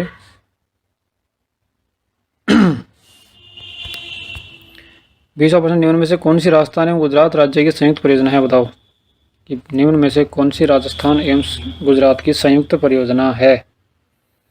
माही बजाज सागर, व्यास परियोजना, सिद्धमुख या बीसलपुर सिंचाई परियोजना। तो इसका आंसर हो जाएगा ए ऑप्शन यानी कि माही बजाज सागर परियोजना राजस्थान व गुजरात की संयुक्त परियोजना है।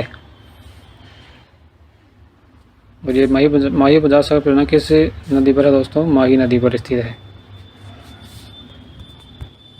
21वां प्रश्न, राजस्थान की मरु गंगा व लाइफ लाइन जीवन रेखा कौन सी परियोजना है? बताओ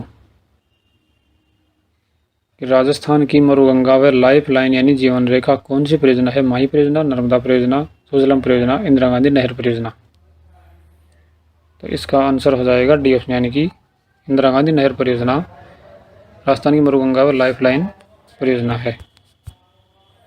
22वां प्रश्न है, राजस्थान में जीवधारा योजना का संबंध किससे है? बताओ कि राजस्थान में जीवधारा योजना का संबंध किससे है?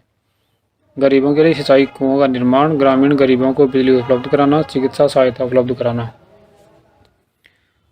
तो इसका आंसर हो जाएगा बी ऑप्शन यानी कि सिंचाई कुओं का निर्माण। राजस्थान में जीवधारा योजना का संबंध है सिंचाई कुओं का निर्माण से। 23वां प्रश्न, कडाना बांध किस राज्य में व किस नदी पर स्थित है? बताओ कि कडाना बांध किस राज्य में व किस नदी पर स्थित है? तो इसका आंसर है दोस्तों ए ऑप्शन यानी कि गुजरात में माही नदी पर कडाना बांध स्थित है।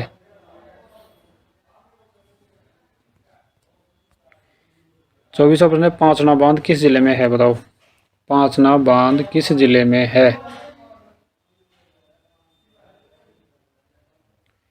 धौलपुर, झालावाड़, सवाईमाधोपुर या करौली। तो इसका आंसर हो जाएगा डी ऑप्शन यानी कि करौली जिले में पांचना बांध स्थित है। और ये किस देश के सहयोग से बनाया गया है दोस्तों? ये बनाया गया है अमेरिका के सहयोग से। किसके सहयोग से? अमेरिका के सहयोग से बनाया गया है। और ये राजस्थान का मिट्टी से बना सबसे बड़ा बांध है ये दोस्तों। पांचना बांध राजस्थान का मिट्टी से बना सबसे बड़ा बांध, मिट्टी से बना है। 25 प्रश्न, राजस्थान में सर्वाधिक सिंचाई की जाती है, बताओ कि राजस्थान में सर्वाधिक सिंचाई किससे की जाती है? कुओं व नलकूपों से, तालाबों से, नहरों से या उपयुक्त में से कोई नहीं। इसका आंसर है ए ऑप्शन, यानी कि कुओं व नलकूपों से सर्वाधिक सिंचाई की जाती है। 26 प्रश्न, राजस्थान की सबसे लंबी जल परिवहन सुरंग है, बताओ कि राजस्थान की सबसे लंबी जल परिवहन सुरंग है। मानसी वाकल, कायलाना उम्मेद सागर, विजय सागर तिजारा बांध सुरंग, गड्डीसर अमर सागर सुरंग। तो इसका आंसर हो जाएगा ए ऑप्शन, यानी कि मानसी वाकल सुरंग राजस्थान की सबसे लंबी जल परिवहन सुरंग है। दोस्तों, देश की प्रथम व राजस्थान की सबसे लंबी जल सुरंग है मानसी वाकल सुरंग। और यह किस अभ्यारण्य से संबंधित है? फुलवारी की नाल वन्यजीव अभ्यारण्य उदयपुर से संबंधित है। 27वां प्रश्न है, जवाहर सागर बांध किस जिले में स्थित है, बताओ। जवाहर सागर बांध किस जिले में स्थित है? बूंदी, कोटा, चित्तौड़ या भीलवाड़ा। तो इसका आंसर हो जाएगा जवाहर सागर बांध कोटा जिले में स्थित है। और ये किस नदी पर स्थित है दोस्तों? ये जवाहर सागर बांध चंबल नदी पर। 28वां प्रश्न, नर्मदा नहर द्वारा कौन से जिलों में पेयजल आपूर्ति होगी, बताओ कि नर्मदा नहर द्वारा कौन से जिलों में पेयजल आपूर्ति होगी, बताओ। सिरोही व जोधपुर, जालौर, बाड़मेर, जैसलमेर, जोधपुर, डूंगरपुर व बांसवाड़ा। तो इसका आंसर हो जाएगा बी ऑप्शन, यानी कि जालौर व बाड़मेर जिले में नर्मदा नहर द्वारा पेयजल की आपूर्ति होगी। गंगा नहर जो सबसे पुरानी नहरों में से है का निर्माण गंगा सिंह ने करवाया था, बताओ। 1930 में, 1927 में, 1944 में, 1932 में। तो इसका आंसर हो जाएगा बी ऑप्शन, यानी 1927 में गंगा नहर का निर्माण करवाया गया था। किसके द्वारा? गंगा सिंह के द्वारा। 30वां प्रश्न, निम्न में से कौन सी सबसे लंबी एवं बहुउद्देशीय परियोजना है, बताओ कि निम्न में से कौन सी सबसे लंबी एवं बहुउद्देशीय परियोजना है। पांचना बांध, इंदिरा गांधी नहर परियोजना, मेजा बांध परियोजना, नर्मदा परियोजना। तो इसका आंसर हो जाएगा बी ऑप्शन, यानी कि इंदिरा गांधी नहर परियोजना सबसे लंबी एवं बहुउद्देशीय परियोजना है। अगला प्रश्न है, निम्नलिखित में से कौन सा एक कथन सही नहीं है, बताओ कि निम्न में से कौन सा एक कथन सही नहीं है। कुएं एवं नलकूप राजस्थान में सिंचाई का प्रमुख साधन है। गंगा नहर का निर्माण कार्य 1927 में पूर्ण हुआ था। इंदिरा गांधी नहर के जल का उपयोग केवल सिंचाई के लिए होता है। खड़ी में शुष्क राजस्थान में जल संरक्षण की परंपरागत विधि है। तो इसका आंसर हो जाएगा सी ऑप्शन, यानी कि इंदिरा गांधी नहर के जल का उपयोग केवल सिंचाई के लिए नहीं, पेयजल के लिए भी उपयोग में लिया जाता है। इसका आंसर हो जाएगा सी ऑप्शन।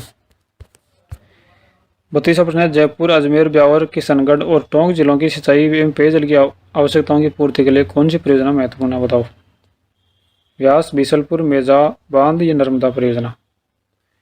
तो इसका आंसर हो जाएगा बीसलपुर परियोजना जयपुर, अजमेर, ब्यावर व किशनगढ़ और टोंक जिलों की सिंचाई पेयजल सुविधा की पूर्ति के लिए महत्वपूर्ण है। 33वां प्रश्न है, सुमेलित कीजिए। एक तरफ है लिफ्ट परियोजना और दूसरी तरफ है पीने के पानी की आपूर्ति, यानी कौन से जिले में कौन सी लिफ्ट परियोजना के द्वारा सिंचाई या पीने के पानी की आपूर्ति की जाती है।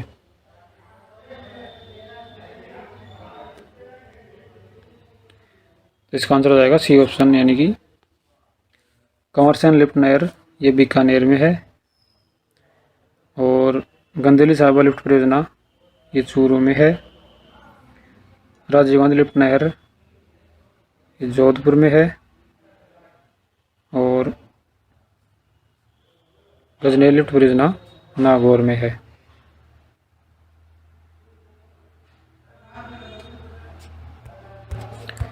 चौंतीस प्रश्न, सम्मिलित कीजिए सिंचाई परियोजना और भाग लेने वाले राज्य, बताओ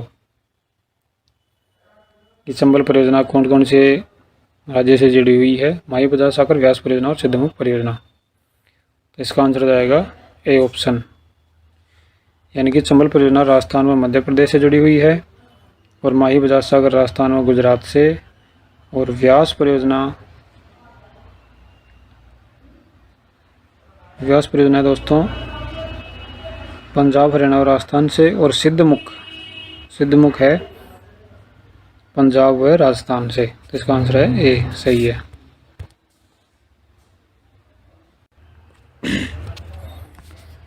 अगला प्रश्न है, वर्तमान में राजस्थान में जल की कौन सी समस्या सर्वाधिक चिंताजनक बनती जा रही है? बताओ कि राजस्थान में जल की कौन सी समस्या सर्वाधिक चिंताजनक बनती जा रही है? तो इसका आंसर हो जाएगा डी ऑप्शन, यानी कि अंध और दूसरे क्षेत्रों की बढ़ती संख्या। 36वां प्रश्न है, भारत की सबसे बड़ी बहुउद्देशीय नदी घाटी परियोजना कौन सी है? बताओ कि भारत की सबसे बड़ी बहुउद्देशीय नदी घाटी परियोजना कौन सी है? इसका आंसर आएगा सी ऑप्शन, यानी कि भाखड़ा नांगल परियोजना भारत की सबसे बड़ी नदी घाटी परियोजना है। 37वां प्रश्न है, छोटा कुआ या कुइयां जो पश्चिमी राजस्थान में निर्मित है क्या नाम से जानी जाती है? बताओ छोटा कुआ या कुइयां जो पश्चिमी राजस्थान में निर्मित है क्या नाम से जानी जाती हैं? इसका आंसर हो जाएगा ए ऑप्शन, यानी कि बेरी के नाम से जानी जाती है। 38वां प्रश्न, खारी नदी जिस अपवाह तंत्र का अंग है वह कौन सा है? बताओ खारी नदी जिस अपवाह तंत्र का अंग है वह है। तो इसका आंसर हो जाएगा डी ऑप्शन, यानी बंगाल की खाड़ी। 39वां, निम्न में से एक सही है। बताओ एक सही नहीं है कि निम्न में से एक सही नहीं है। राजस्थान के पश्चिमी भाग में सामान्यतः खारे पानी की झील है। सांभर झील भारत की सबसे बड़ी खारे पानी की झील है। नक्की झील राजस्थान की सबसे गहरी झील है। राजसमंद झील उदयपुर से 64 किलोमीटर है और यह उदयपुर जिले में स्थित है। बताओ इसका आंसर हो जाएगा डी ऑप्शन, है राजसमंद झील उदयपुर से 64 किलोमीटर दूर और ये उदयपुर में है। राजसमंद झील राजसमंद जिले में ही है दोस्तों, किस जिले में है? राजसमंद जिले में। 40वां प्रश्न, निम्न में से कौन सी नदी एक गार्ज में से होकर गुजरती है? बताओ कि निम्न में से कौन सी नदी एक गार्ज में से होकर गुजरती है? काली सिंध, माही, लूणी या चंबल? बताओ तो इसका आंसर हो जाएगा डी ऑप्शन, यानी कि चंबल नदी। चंबल नदी 84गढ़ मध्य प्रदेश से, यानी 84गढ़ मध्य प्रदेश से कोटा तक, कहाँ से? 84गढ़ मध्य प्रदेश से कोटा तक एक लंबे गार्ज में बहती है। 41वां प्रश्न, निम्न में से किस नदी को अपने उद्गम स्थल पर सागरमती के नाम से जाना जाता है? बताओ कि निम्न में से किस नदी को अपने उद्गम स्थल पर सागरमती के नाम से जाना जाता है? पश्चिमी बनास, साबरमती, लूणी या जवाई? तो इसका आंसर हो जाएगा सी ऑप्शन, यानी कि लूणी नदी को अपने उद्गम स्थल पर सागरमती के नाम से जाना जाता है। 42वां प्रश्न है, नदी व उसकी सहायक नदी का निम्न में से कौन सा युग्म असंगत है? बताओ नदी का नाम या सहायक नदी? तो इसका आंसर हो जाएगा डी ऑप्शन, यानी कि गंभीर व मेंथा। गंभीर की सहायक नदी मेंथा नहीं है दोस्तों, गंभीर की सहायक नदी है पांचना, सेला, खेर व पार्वती। साबरमती की वाकल है, बनास की मानसी, काली सिंध की चोली है। 43वां प्रश्न है, जोधपुर जिले की कायलाना झील का निर्माण किसने करवाया था? बताओ कि जोधपुर जिले की कायलाना झील का निर्माण किसने करवाया था?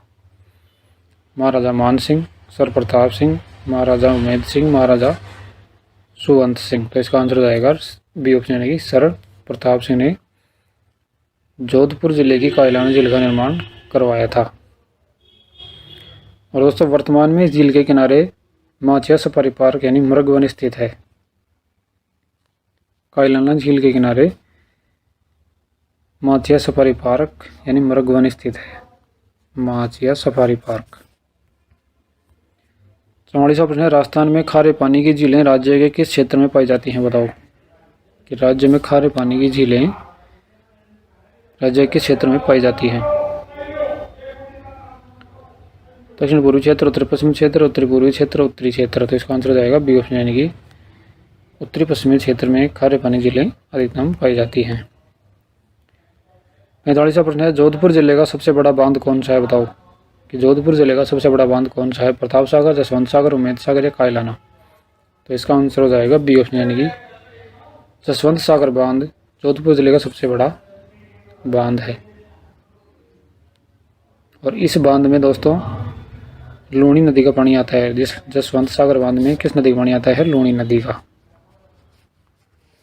और इसको पिछयाक बांध के नाम से भी जाना जाता है, यानी जसवंत सागर बांध को पिछयाक बांध के नाम से भी जाना जाता है। पन्नालाल शाह के द्वारा निर्मित करवाया गया पन्नालाल शाह तालाब कहाँ स्थित है? बताओ। पन्नालाल शाह के द्वारा निर्मित करवाया गया पन्नालाल शाह का तालाब स्थित है। तो इसका आंसर हो जाएगा सी ऑप्शन, यानी खेतड़ी झुंझुनू में। और ये कब करवाया गया था दोस्तों? 1870 में। 1870 में। निम्न में से मीठे पानी की झील नहीं है। बताओ कि निम्न में से मीठे पानी की झील कौन सी नहीं है? पुष्कर झील, पिछोला झील, पंचपद्रा झील, आना सागर झील? तो इसका आंसर हो जाएगा पंचपद्रा झील मीठे पानी की झील नहीं है। 48वां प्रश्न है, किस झील की आधारशिला ड्यूक ऑफ कनॉट के द्वारा रखी गई थी? बताओ कि किस झील की आधारशिला ड्यूक ऑफ कनॉट के द्वारा रखी गई थी? फतेह सागर, फोई सागर, बालसमुंद या सिलीसेड? तो इसका आंसर जाएगा फतेह सागर झील की आधारशिला ड्यूक ऑफ कनॉट के द्वारा रखी गई थी।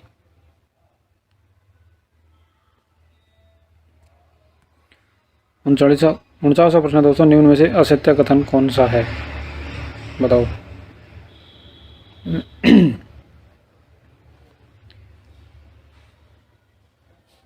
एक नदी विशिष्ट क्षेत्र से अपना जल बहा कर लाती है, जिसे जल ग्रहण क्षेत्र कहते हैं। सही है। एक नदी द्रोणी या नदी बेसिन दूसरी नदी द्रोणी से जिस पर्वत या उच्च भूमि के द्वारा अलग होती है उसे जल विभाजक कहते हैं। ये भी सही है। निश्चित वायुगाओं के माध्यम से हो रही जल प्रवाह को अपवाह कहते हैं। ये भी सही है। नदी द्रोणी का आकार छोटा होता है, जल विभाजक या जल संभर का आकार बड़ा होता है। ये गलत है। तो इसका आंसर हो जाएगा डी ऑप्शन।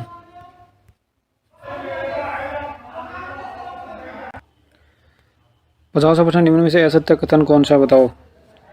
अजमेर जिले में स्थित आना सागर झील का निर्माण 1130 ईस्वी में चौहान शासक कन्नौराज ने करवाया था।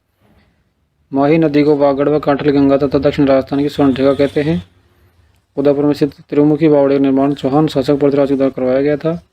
राज्य की नदियों को 13 जलग्रहण क्षेत्रों और 59 उप जलग्रहण क्षेत्रों में विभाजित किया गया है। बताओ। इसका आंसर हो जाएगा सी ऑप्शन, यानी उदयपुर में स्थित त्रिमुखी बावड़ी का निर्माण चौहान शासक पृथ्वीराज के द्वारा करवाया गया था। ये गलत है दोस्तों, पृथ्वीराज ने नहीं करवाया था, ये करवाया था महाराणा राज सिंह की रानी रामसरदे ने। महाराणा राज सिंह की रानी रामसरदे ने 1675 में करवाया था।